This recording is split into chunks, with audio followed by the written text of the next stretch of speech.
Welcome to the OK Not OK podcast. I am Dr. OK, and if my calendar is right, today is Christmas.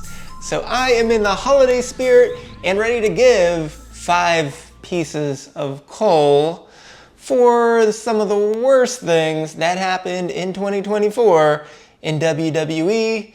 And while some people might say that the New Day kicking out Big E or KO pile driving both Randy Orton and Cody Rhodes would deserve to be on that list, I would say you better take that list and check it twice, because those are 2 packages worth delivering under the tree.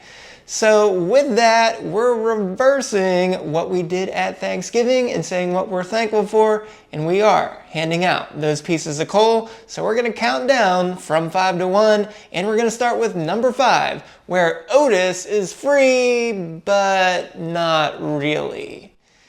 Because for months, Chad Gable kept berating the Alpha Academy, calling Tozawa, Maxine, and Otis many names and saying how useless they were.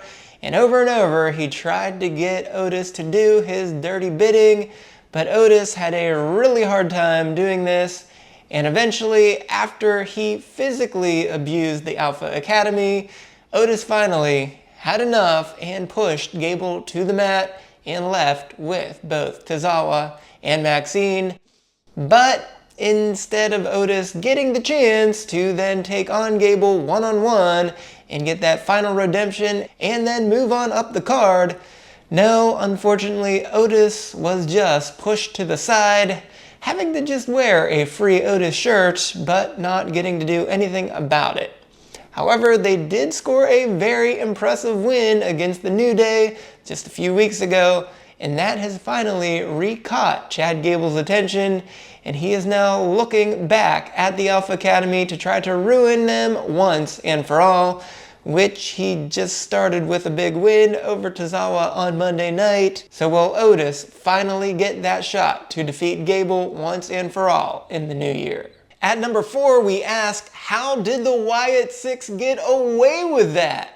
Because for months, they caused the screen to glitch over and over again on our main roster broadcast, and even had a lot of weird QR codes going on, and we just didn't know what to make of that. But they finally showed up on June 17th on Monday Night Raw, and they certainly made a big impression when they took out everyone backstage, 20 to 30 people just lying in waste, all bloodied up, including the aforementioned Chad Gable.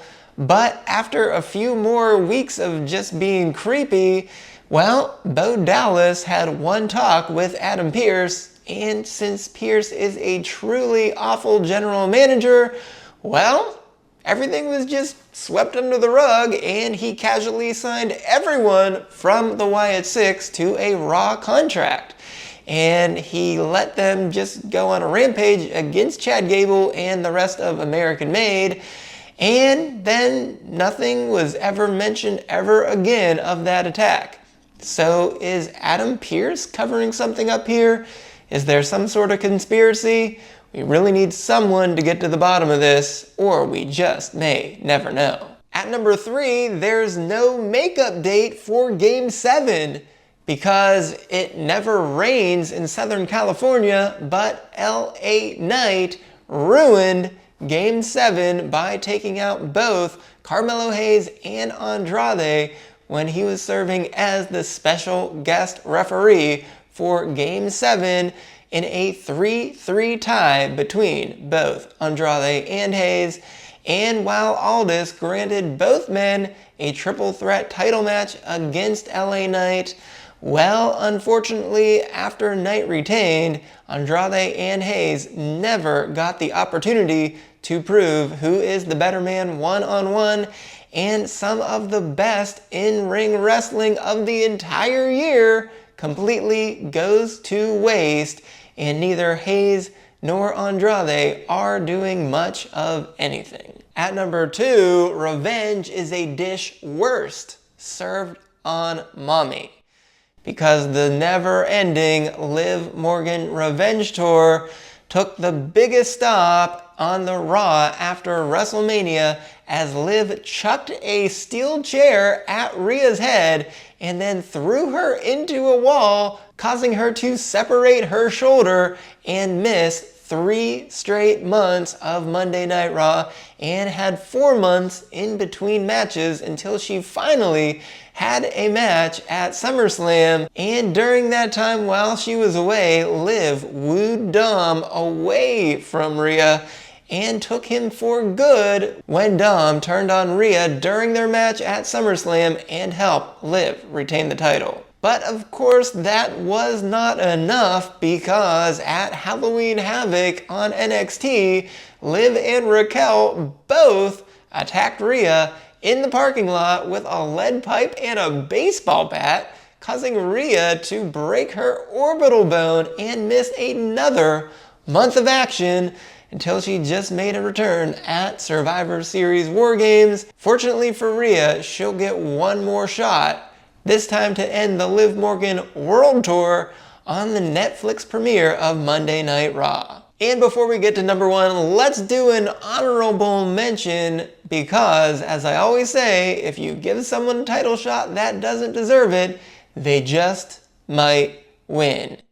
And if you look at the women's division, the best example of that is indeed Liv Morgan, as she was just Miss Second Place until she swooped in to take the title from Becky Lynch. But before that, she returned at the Royal Rumble and came in second place.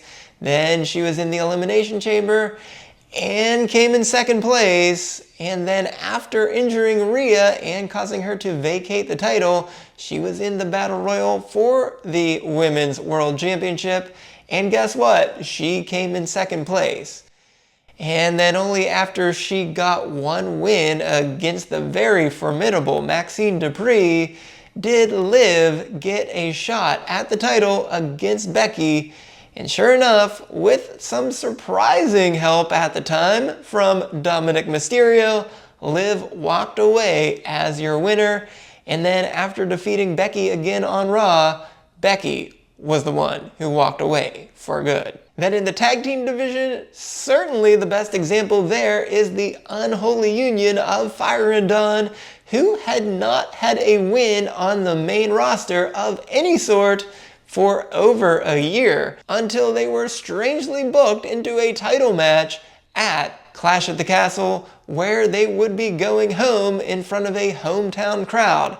And sure enough, in this triple threat tag, Fire and Dawn stole the pin away from Jade and Bianca and actually became the women's tag team champions. And in the men's division, we just saw Shinsuke Nakamura win the United States Championship, but he had just one win for the entire year back in February, and then simply never reported to SmackDown after being drafted there in April, until he finally decided to show up in November and torment LA Knight so much that he was granted a title match without ever actually participating in any match.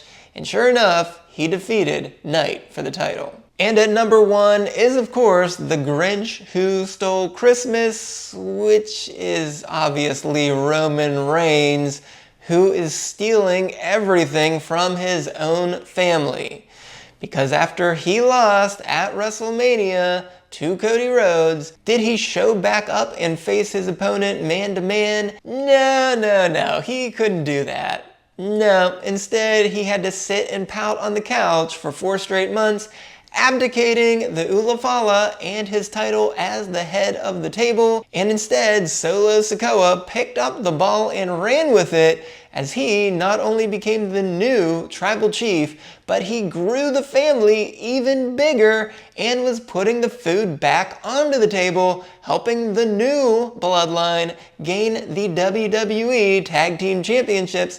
And he was in the WWE Championship match against Cody Rhodes at SummerSlam. And in fact, he was even going to win that match until Roman Reigns selfishly came down the ramp, finally, after those long 4 months, and Superman punched and speared Solo Sikoa to cost the family all of the glory and all of the food off of that table. So instead, Roman Reigns wanted everything for himself, because if he's not the one leading the table, well, the rest of the family may as well starve. So he continues to push his own agenda, which somehow has gotten the OG bloodline back on board despite all of the punishment that he dealt to all of them.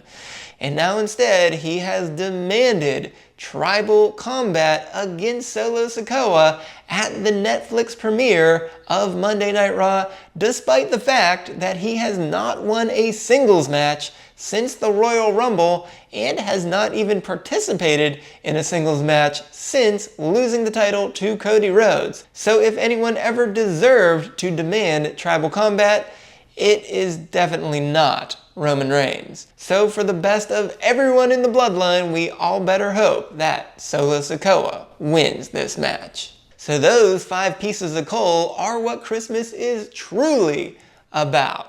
And if you missed the video yesterday, be sure to go right on over here and check out the SportsZu's grades, as terrible as they were, for all of the Raw segments and matches last night, because if you don't, there will be some coal in your stocking, which would be not okay.